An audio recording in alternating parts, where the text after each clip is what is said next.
کیا حال ہے سر؟ خیریت سے ہیں؟ اللہ ٹھیک کا ہے؟ احسان ہے، اللہ تعالیٰ کا بڑا احسان ہے، حکم کریں۔ آپ کے لیے بہت ساری دعائیں، اللہ پاک آپ کو تھینک یو سلامت سر۔ رکھے۔ ایک ہی کویشچن تھا جو ہمارے ہاں یہاں ہم سے زیادہ کیا جاتا ہے ہمارے معاشرے میں۔ الحمدللہ میں علی ولی اللہ کا قائل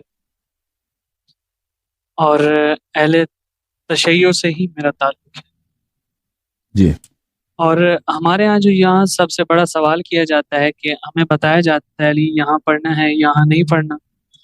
مین یہ ہے کہ وہ کہتے ہیں کہ تشہد میں علی نہیں پڑھنا، لیکن ہم اس چیز کے قائل ہیں، تو وہ ہم سے اس چیز کی حوالات مانگتے ہیں، حوالے مانگتے ہیں۔ تو میری جو کویشچن تھا وہ یہ تھا کہ آپ اس سمندر کو کوزے میں بند کریں اور چھوٹا سا اور ایسا معتبر جواب دیں جو ہم انہیں دے سکیں۔ تو کسی حدیث میں نہیں ہے کہ آپ نہیں پڑھ سکتے، ٹھیک ہے نا؟ کہ دیکھیں وہ تو دیکھیں مولوی حضرات جو کہتے ہیں آپ نہ پڑھیں نا، وہ تو فتوے کے پابند ہے، وہ حدیث وغیرہ تو مانتے نہیں نا۔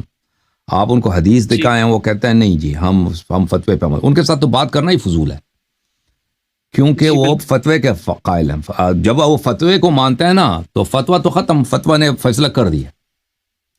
اگر آپ جی بالکل قرآن و سنت کو نہ مانیں، ایک مولوی کو مان لیں اور وہ مولوی کہہ رہا ہے کہ پڑھنا حرام ہے، تو بات ختم ہے، پھر جی بحث کی کوئی گنجائش ہے؟ پھر گنجائش نہیں نا اس کے ساتھ، مقلد حضرات کے ساتھ بحث کی گنجائش ہے؟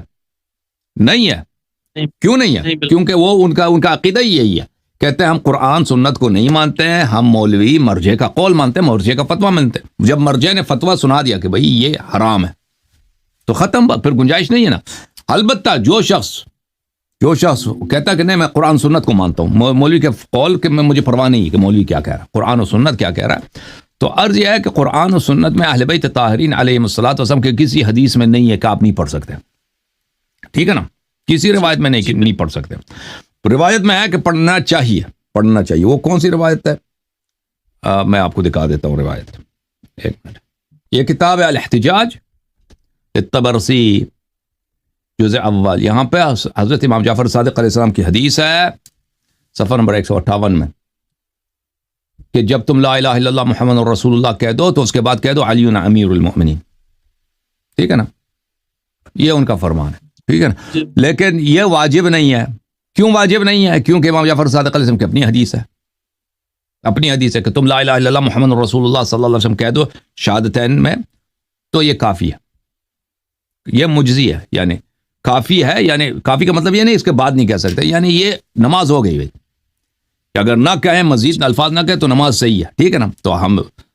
تو وہ حدیث صحیح ہے اپنی جگہ پہ، کہ جو شہادتین پڑھتا ہے بھائی، شہادتین پڑھتا ہے اس کی نماز صحیح ہے، جو شہادت ثالثہ نہیں پڑھتا اس کی نماز باطل نہیں ہے۔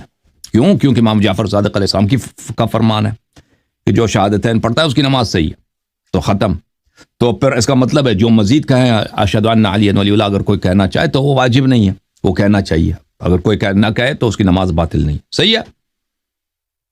مطلب یہ کہ نماز کی خوبصورتی کے لیے یہ پڑھا جا سکتا، یعنی عرض یہی ہے کہ اگر آپ کہہ دیں تو یہ اللہ کو پسند ہے، یہ مولا کا فرمان ہے، اگر نہ بھی کہیں تو اس سے نہ کہہ دیں تو بھی نماز آپ کی باطل نہیں ہے، اوکے؟ ٹھیک، بہت اللہ آپ کو بہت عزت ہے، تھینک یو سر۔